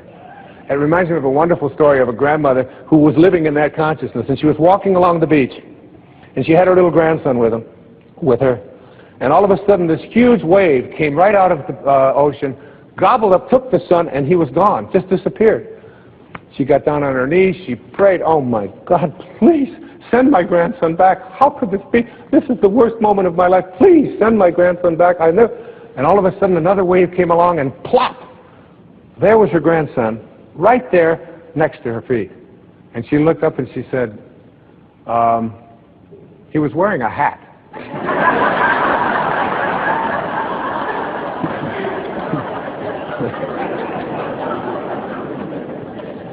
The face of abundance is like you have to come to this source not with what is missing, because it doesn't know. There's nothing missing. This source, which is the source of all, doesn't know about what's missing. When you say, please give me what is missing, it'll just reaffirm your belief in things being missing. You have to come to this source by being abundant, by being in a state of gratitude, by being thankful for all that you are and seeing yourself as attracting more and more of that and being willing to give it away. The final face of these faces, the seventh face of intention, is what I call the face of receptivity. It is my intention to attract ideal people and ideal relationships into my life. This universal source is what I call an equal opportunity provider. It knows nothing. It knows nothing about not being receptive. It doesn't show up in you and not in you. It isn't anything that would judge one as better than the other. Are you receptive? Are you receptive to everyone? And you know, this works so well. My secretary and I, Maya, who's sitting up here in the box, who's been with me for 25 years. I can't shake her. As much magic as I try, it just keeps showing up. I couldn't do it without her. And we were leaving for a talk in Chicago, I believe it was, from Florida. And we had 7 boxes of books to take with us on the plane. This was in the days when you could take what you wanted on a plane. And we were scheduled out on one airline that I was a platinum something or other on, and we found out that the flight was canceled. And they had already checked the boxes in, and then well, they sent us to another airline at the other end of the terminal. So we wheel up there, we go up there with the 7 boxes, and she's up there, and this woman's got a scowl on her face at this new airline. And almost as if she was saying, you won't be getting these boxes on this plane. And she was determined that that was not receptive to this idea whatsoever. Now, my way I handle these kinds of things in my life is by every time, if I meet a surly waitress or a surly waiter, or if I meet someone who, when I'm checking into a hotel, is giving me a hard time, to me this is just a wonderful opportunity to practice the power of intention. Can I be receptive to this person and have them eating out of my hand in no time at all? And it isn't by being phony or artificial, it's by trusting that if I'm receptive to this person, if I'm sending love to this person, if I'm sending kindness, if I am being what my source is, if I am in harmony, in rapport with source energy, then I can create an ally. So my secretary was about to, and I just said, Maya, don't say a word. And I went up to the woman and I just started talking to her, and because I knew, I could just tell by her body language that she was about to tell me, you're only going to be able to take 2 boxes with you for each person, and you're going to have to leave 3 here. But that just wasn't on my agenda whatsoever. And I reached into my briefcase and I took out a book and I signed it. I said, I'd really like you to have this. I appreciate you putting us on your flight. And I started talking to her in this really kind of way, and I said, it's just, we just missed this other flight. I've got to give a talk up here in Chicago. And I extended as much kindness as I possibly could. I was totally receptive and open to her. And by the time this encounter ended, she was asking, don't you have any more boxes? Isn't there something else that you'd like to ship? Do you want to ship one of your kids? We can... upgraded us to first class, gave us everything that we could possibly have wanted, and it was all because of being receptive to her, having this space of receptivity. When you have receptivity, when you are practicing infinite patience, when you are being the kind of person you wish to attract. You have to want it more for others than you do for yourself. You have to see yourself already as connected to the right person. See yourself from the end. And see yourself as having all of the right people showing up. Act as if they're already here. Because that's what the source is. And they are already here. I'm telling you, when I'm writing and I'm in the space that I'm defining here right now and speaking about right here, when I'm in this space, I want to tell you, ladies and gentlemen, that everybody shows up that I need. And it almost gets to a point where I get befuddled by it, how beautiful and blissfully it works. I'm even befuddled by you all showing up. We just put a little notice out there and said, come to Boston. Please come to Boston. Isn't that a song? And you all did. Thousands of you. Look at you, all over the place. This beautiful place and these lobbies and going all the way up into, there's people up there. You're 1,000 miles away. You're all here. And when I'm writing, my eyes will glance on a book that's been on the bookshelf for 20 years and I haven't looked at, and I'll walk past it and it'll fall. What is that? And I'll pick it up, and it's exactly what I needed. The phone will ring, and the exact right person will show up. When you're in this place of being receptive, kind, loving, beauty, abundance, when you're in this place, the universe conspires with you to create the right people, the right things. It all shows up. It's not your ego. I don't do it. It's called surrender. It's called, in the recovery movement, we call this letting go and letting God. Just letting go. You have a senior partner, if you knew, who walked beside you at all times on this path that you've chosen. You could never have another doubt that this would work. And I'm telling you, you tuned in today on this PBS show to listen to somebody who has believed. Not only do I believe in this and write about it, speak about it, I live it every day of my life. It always works.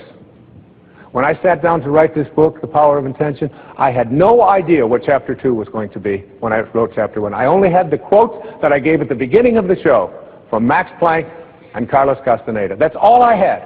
Chapter 2 unfolded Chapter 3, and then one day, the exact second half of the entire book, all of these intentions, it all just flowed, as did this show. It all works in perfect harmony. Back in the 13th century, there was a man his name was Francesco. And we named the city of San Francisco for this little monk. He gave up all of his worldly possessions.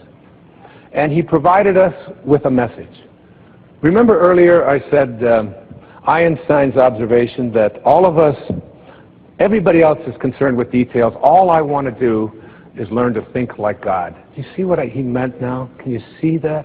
He wants to think and sound and feel like his source. Well, Francesco, who later became known as St. Francis of Assisi, a place where I've visited many times and feel a very deep and powerful connection. In fact, there was a powerful statue of Francesco next to me during the entire writing of The Power of Intention, and it was carved for me by the ancestors who lived in Assisi right there for me one day. I watched them do the carving for me and feel his presence. I'm telling you, I feel him right now, right here on this stage. And I asked Skyzy, who I talked to you about earlier, if she would just come out, and what she is going to sing to you a cappella is the words of this little man who are, as you listen to the words, I'd like you to remember it is your way of connecting to intention. You can connect with these messages. My beautiful daughter, who I'm honored to have here on the stage with me, come out here, sweetheart. Her name is Sky Dyer. Look at this.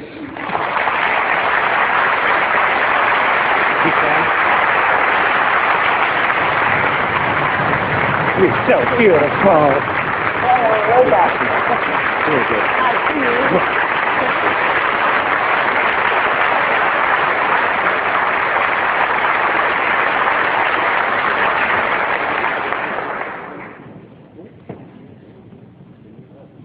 Make me a channel of your peace.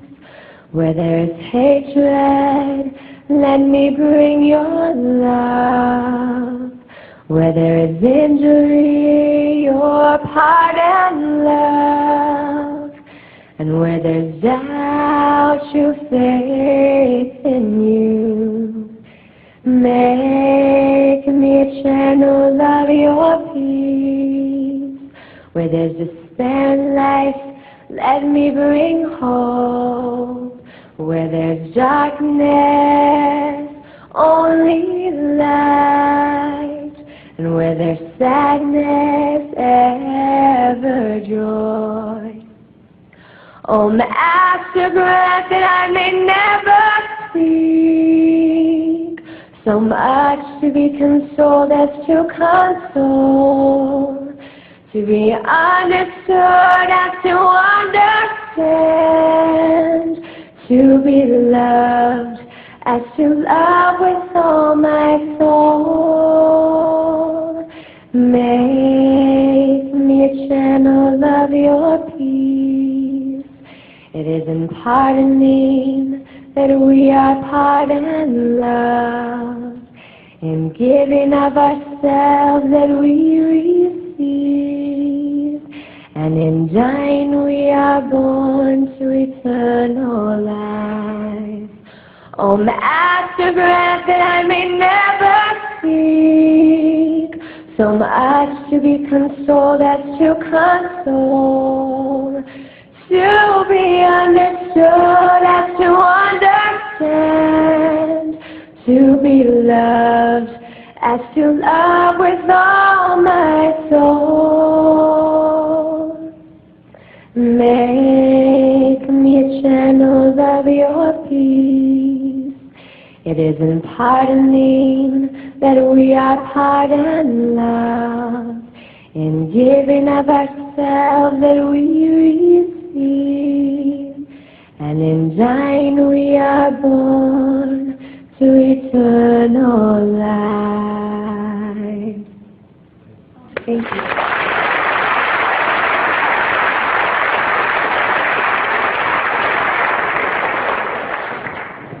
The words to that I'd like you to play over and over again. The words to that are very powerful words.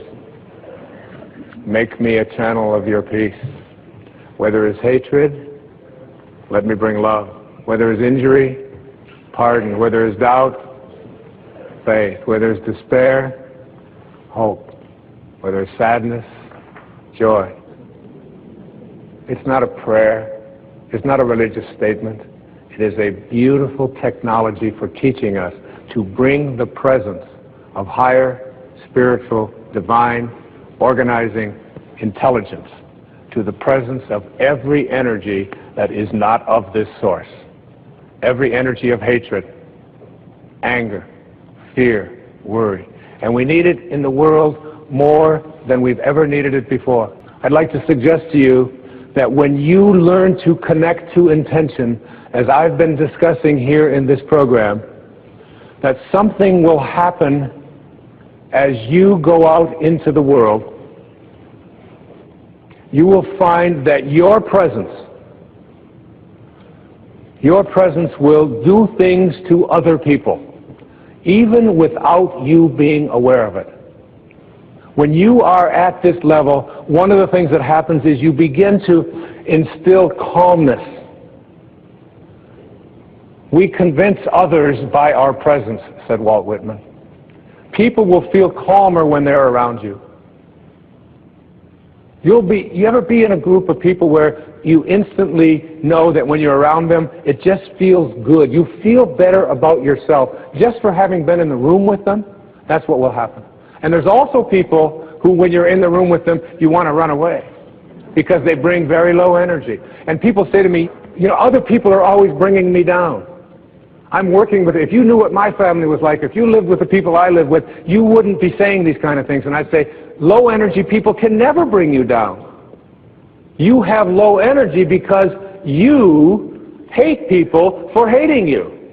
You get angry at people for being angry at you. You judge people for judging you. You join others in their low energy. What did Sky just say? Make me a channel of your peace. Don't send me peace. Francesco didn't say, I need some peace. I'm short of peace. But this is only peace. It can only provide. Make me a channel of this. Allow me to be this. Your presence, when you connect to intention, to the field of intention, as I've been describing it here today, your presence makes other people feel energized. They want to do more. They want to write. They want to create their music. They want to make Mr. Holland's Opus. It's like, who doesn't love that movie?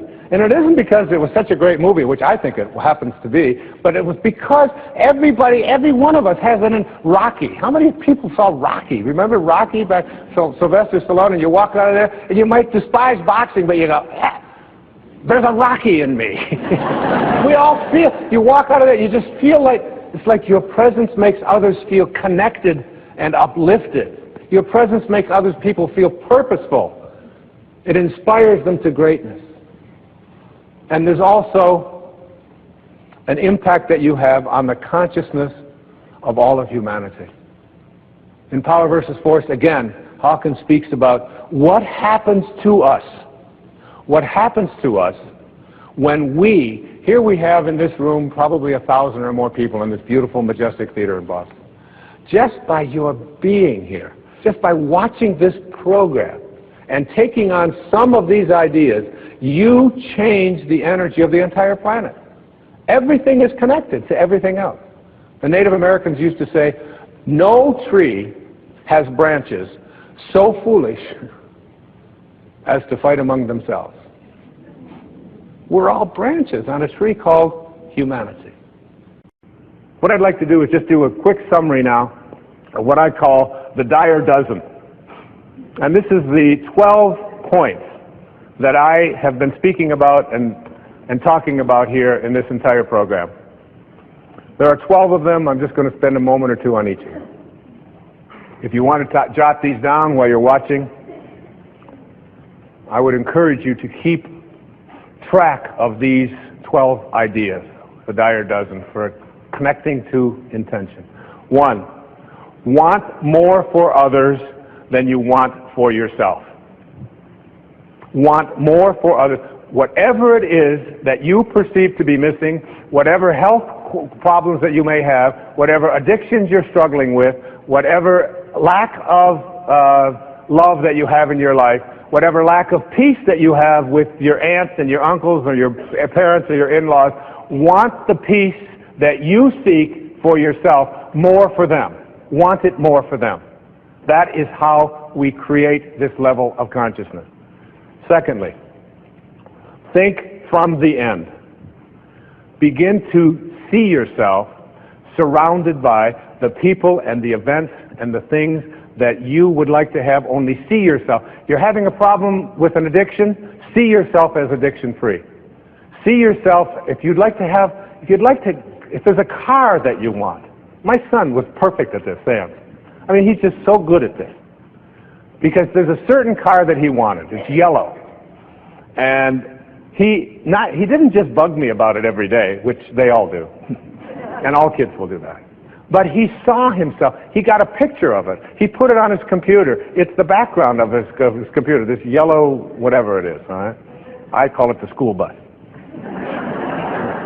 I told him I was going to put cab fares on the side of it, but that's what he wanted. Huh? And then he saw him, and then he went down and he drove it. And it was a used car, and he got on the internet, and he just saw himself in it. He couldn't not see himself in it. You know, we call this just persistence and being a pain in the rear end oftentimes, but it's not that at all. What it is young people have this instant knowing and awareness that I can create what I want for myself in my life, and the way that I do it is I act as if it's already here. And almost like they won't be denied it. That's what intention is. It's not that pit bull attitude. It's that awareness that I am thinking from the end. It's already here, because everything that you think is missing from your life is already here. The third of these dozen is to be an appreciator in your life. Be an appreciator. Look for that which is valuable rather than worthless.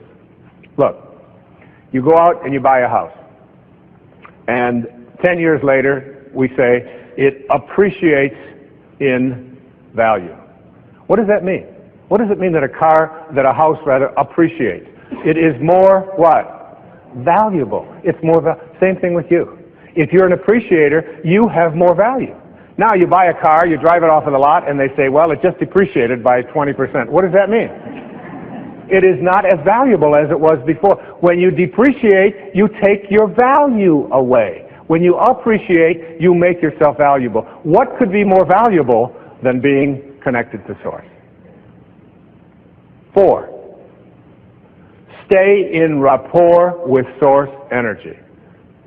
Stay in rapport. Your job here is to be in a state of harmony with this. Constantly reminding yourself, is this how my Source thinks? 5, resistance. Understand this about resistance. Every thought that you have that is other than that which you emanated from is resistance. Every unkind thought, every uncreative thought, every thought of judgment, every thought of fear, every thought of depression, every thought of it can't happen, all resistance. So if you say, well, easy for him, he can talk about this, but I can't, that's resistance. You're right, absolutely. Even if you think all of this is a bunch of nonsense, you're absolutely right. You're absolutely, because for you, that's what you believe. And if you believe that, the universal Source will help you to fulfill that belief. 6 is what I talked about many times in the program. Contemplate yourself as surrounded by the conditions which you want to produce. Contemplate yourself that, because the way you are one with Source. You are always one with Source. You are one with all of its principles, all of those phases. You are one with it. It can't be anything other than it is. Neither can you. 7, understand the art of allowing. Allowing means taking the path of least resistance. Every time you have a thought that has resistance in it, what you have done is you have created an absence of allowing. You have to almost think like, here I am here, and here's Source. How much energy can I pull from it? How much energy can I pull from it? Are you pulling energy from Source, or are you away from it? Allowing. Allow yourself. 8, practice radical humility. You are not this body that you are in. You are not this mind that you are in. You are not any of the possessions that you have. You are a divine Source. 9, be in a constant state of gratitude. Be grateful for everything that shows up. Everything. Stay in a state of being generous and grateful in your life. Because what could be more generous than that which has allowed you to come from the infinite Source to this material world and back? 10, keep in mind that you can never resolve a problem by condemning it. Any problem that you have, when you use shame, you are using the lowest energy that's out there in the universe. You cannot shame your way into higher consciousness, into Source energy. 11, play the match game. Play the match game. Always ask yourself, am I matched up with the field of intention? And finally, meditate. Make it a practice in your life. Meditation is essential because it is your way of staying connected to Source. What is the only thing in the universe that can't be divided? You cannot divide God. Everything else has an up, down, north, south, east, west, male, female, right, wrong, black, white, alive, dead. Everything comes in dichotomies except for silence. Silence, you cut it in half, what do you get? More silence. Cut it in half again, more silence. Cut Source in half, just more Source. You can't divide it. Meditation. Stay in the gap. I'd like to close out this program on the power of intention with a story that was sent to me by my dear friend, Ellen. It's called Attitude. A 92-year-old, petite, well-poised, and proud lady who's fully dressed each morning by 8 o'clock, 92 years old, with her hair fashionably coiffed and makeup perfectly applied. even though she's legally blind and moved to a nursing home today. Her husband of 70 years recently passed away, making the move necessary. After many hours of waiting patiently in the lobby of this nursing home, she smiled sweetly when she told her room was now ready. As she maneuvered her walker to the elevator, I provided a visual description of her tiny room, including the eyelet sheets that had been hung on the window. "I love it," she stated, with the enthusiasm of an 8-year-old, having just been presented with a new puppy. "But Mrs. Jones, you haven't even seen the room yet. Just wait." "That doesn't have anything to do with it," she said. "Happiness is something you decide on ahead of time.